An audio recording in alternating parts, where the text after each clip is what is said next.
Assalamualaikum warahmatullahi wabarakatuh. Ketemu lagi dengan saya Arditya Prayogi, salah satu peserta Latsar CPNS Kemenak Angkatan 6 di kelompok 1. Pada kesempatan kali ini kita coba sama-sama akan mengulas materi tentang manajemen ASN ya, dalam bentuk mind mapping. Kita coba sama-sama lihat bagaimana materi kita pada kesempatan kali ini. Seperti yang sudah bisa dilihat, manajemen ASN terdiri paling tidak dari 6 bahasan penting. Yang pertama, bahwasanya manajemen ASN pada dasarnya memiliki hal-hal konseptual yang harus kita pahami terlebih dahulu. Yang pertama, bahwasanya manajemen ASN adalah sebuah pola, sebuah cara, atau sebuah pengaturan yang dilakukan kepada abdi sipil negara atau ASN dalam rangka untuk menciptakan ASN yang unggul. Apa itu unggul? Unggul dalam artian ASN tersebut memiliki nilai-nilai berupa nilai profesionalitas, memiliki nilai-nilai keindonesiaan, memiliki kode etik dan perilaku, serta bersih dari korupsi, kolusi, dan nepotisme. Di mana manajemen ASN ini ditujukan untuk ASN yang terdiri dari 2 yang berupa unsur sipil negara, yaitu PNS atau Pegawai Negeri Sipil dan PPPK atau P3K, Pegawai Pemerintah dengan perjanjian kerja.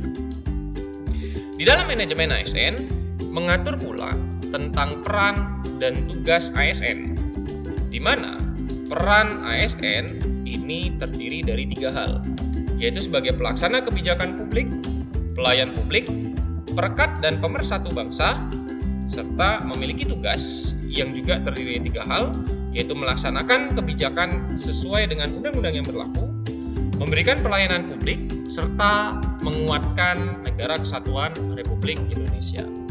Yang mana baik peran dan tugas ASN ini bermuara pada satu hal, yaitu ASN sebagai pelayan masyarakat, bangsa, dan negara.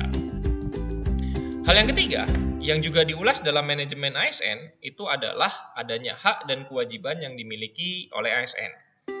Beberapa hak yang dimiliki oleh ASN antara lain mendapatkan gaji dan tunjangan, mendapatkan cuti, mendapatkan perlindungan, mendapatkan jaminan, serta mendapatkan kesempatan dalam rangka pengembangan kompetensinya. Tentu saja, ketika ada hak, harus ada kewajiban yang juga dijalankan oleh ASN. Ada banyak kewajiban yang dijalankan oleh ASN. Beberapa di antaranya di sini adalah setia dan taat kepada 4 pilar kebangsaan, menjaga persatuan dan kesatuan, menaati aturan, melaksanakan tugas dengan tanggung jawab, dan beberapa hal-hal yang telah ditetapkan dalam aturan kemanajemenan ASN. Manajemen ASN di dalamnya juga mengatur bahwasanya ASN harus memiliki kode etik dan perilaku. Apa itu kode etik dan kode perilaku bagi ASN?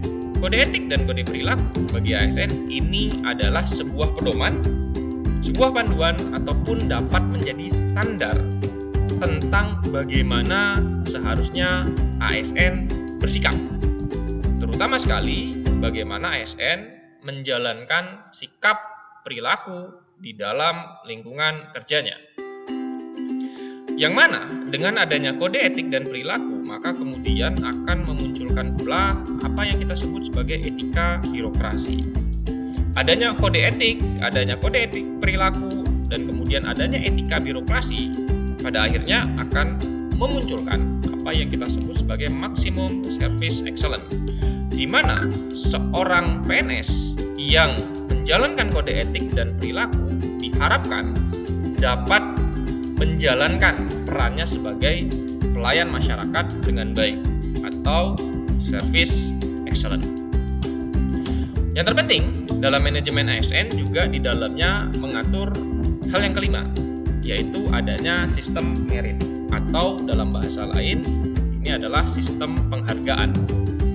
Sistem merit adalah kebijakan dan manajemen ASN yang berdasarkan pada kualifikasi, kompetensi, dan kinerja secara adil dan wajar dengan tanpa adanya diskriminasi. di mana sistem merit ini mengandung dua dimensi penting, yaitu dimensi individu, dimensi lembaga, serta memiliki fungsi untuk menjaga akuntabilitas seperti yang sudah dipersyaratkan oleh publik saat ini, serta untuk menjaga agar terjadi penilaian secara objektif. Baik dimensi ataupun fungsi yang ada dalam sistem merit ini mengandung prinsip-prinsip antara lain keadilan, integritas, efektivitas, efisiensi, transparansi, netralitas, kompetensi.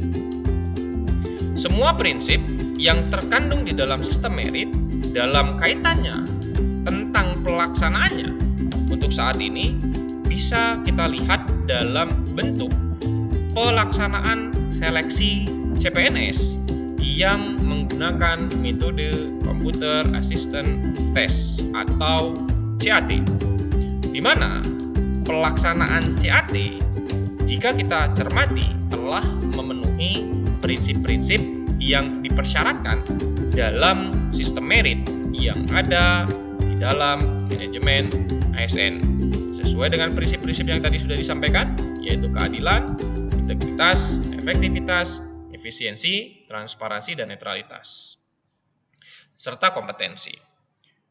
Dan yang terakhir, dalam manajemen ASN juga mengandung tentang sistem informasi ASN, di mana manajemen ASN dapat berjalan baik jika didukung dengan sistem informasi ASN yang baik. Sistem informasi ASN yang baik tentu saja akan membantu jalannya manajemen ASN dengan lebih optimal lagi. Sistem informasi ASN sendiri adalah sebuah sistem di mana terdapat keterpaduan dan juga keakurasian data ASN yang ada.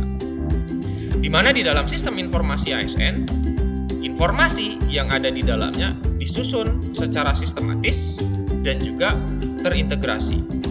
Sehingga di dalam sistem informasi ASN kita bisa mendapatkan berbagai macam informasi yang dibutuhkan terkait dengan ASN, informasi terkait dengan manajemen ASN, sehingga nilai-nilai yang ada di dalam manajemen ASN, prinsip-prinsip yang ada di dalam manajemen ASN dapat terwujud dengan baik.